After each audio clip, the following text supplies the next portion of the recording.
Toons.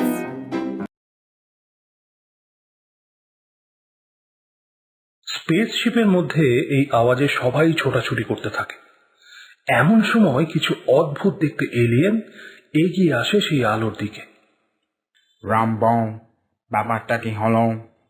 হঠাৎ করে danger alarm বেজে ওঠার কারণ কি? একটু আগেই আমাদের স্পেসশিপের পাশ দিয়ে একটা বড় রকেট চলে গেল। আমরা একটুর জন্য বেঁচে গেছি, নয়তো আমাদের স্পেসশিপ ধ্বংস হয়ে যেত। এমন সময় ওখানে একটা বড় ধরনের এলিয়েন এসে উপস্থিত হয়। তাকে দেখে সকলে মাথা নত করে। কি হলো রাম্বো জাম্বো, ডেঞ্জার অ্যালার্ম বেজে উঠলো কেন? বাব্বু স্যার, একটা রকেট এদিকে আসছিল, আমাদের শিপের গা ঘেঁষে বেরিয়ে গেছে। এটা কি করে সম্ভব জাম্বো? এটা তো সম্ভব নয়। এই বিশ্ব ব্রহ্মাণ্ডে আমরাই তো অত্যন্ত আধুনিক টেকনোলজি ব্যবহার করি আর মহাকাশ ভ্রমণ করি। তারা আমাদের মতো এত আধুনিক টেকনোলজি ব্যবহার করছে। এক্ষুনি দেখছি স্যার। কি সাংঘাতিক ব্যাপার! আমরা ছাড়া আর কে আছে এই ব্রহ্মাণ্ডে যাদের কাছে এত আধুনিক টেকনোলজি? আমাদের ওখানে যেতে হবে। চলো পৃথিবীতে ল্যান্ড করি। পৃথিবীকে আমাদের ধ্বংস করতে হবে, নয়তো এরা আমাদের থেকে টেকনোলজিতে এগিয়ে যাবে, পরে আমাদের গ্রহকে আক্রমণ করতে পারে। তার আগে ওদের আমরা শেষ করে দেব। চলো গ্রহের দিকে, চলো ওই গ্রহের দিকে। গাছের ওপর ঘুমাচ্ছিল দুটো ভূত। এমন সময় আকাশ থেকে নেমে আসে একটা বড় অদ্ভুত দেখতে স্পেসশিপ। চারিদিকে এত আলো, সেই আলোতে তাদের ঘুম ভেঙে যায়। কিসের এত আলো বলতো? দিল আমার ঘুমটার 12টা বাজিয়ে। এই মানুষের জ্বালায় আমরা আর টিকে থাকতে পারবো না। সারা রাত বাজি ফাটাচ্ছে হয়তো। দেখ কি আলো আর কি আওয়াজ!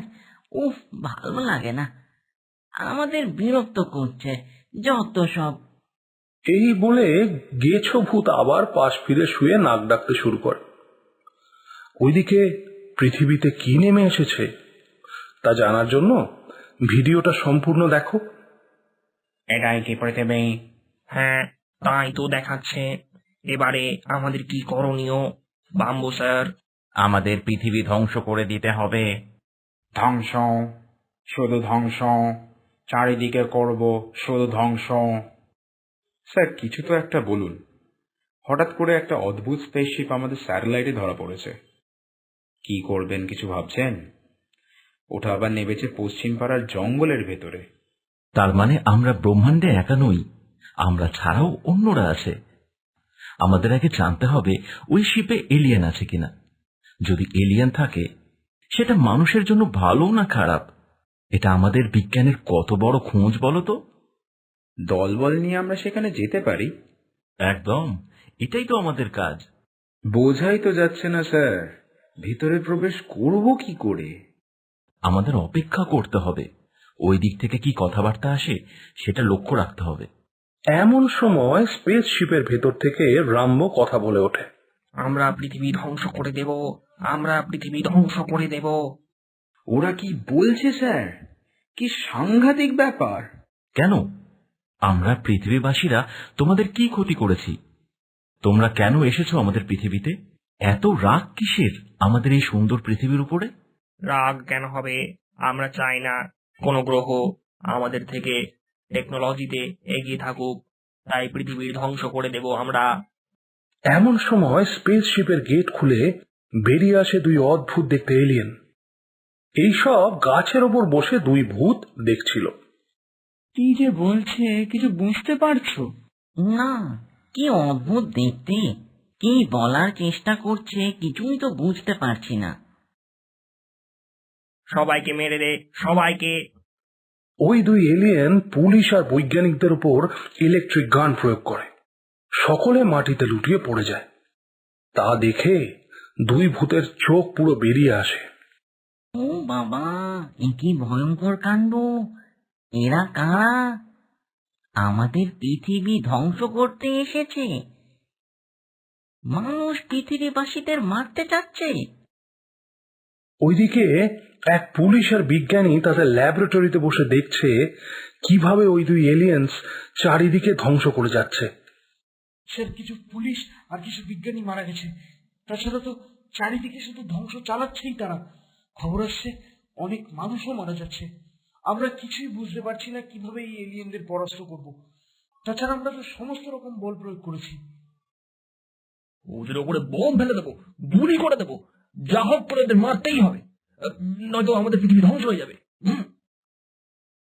কেউ কিচ্ছু করতে পারছে না গেছ, এইভাবে পৃথিবীর সমস্ত মানুষ মারা যাবে। কিছু একটা করা উচিত। দূর, কি করব? পৃথিবীর সমস্ত মানুষ মারা গেলে আমাদের কি? আমাদের তো কোনো ক্ষতি নেই।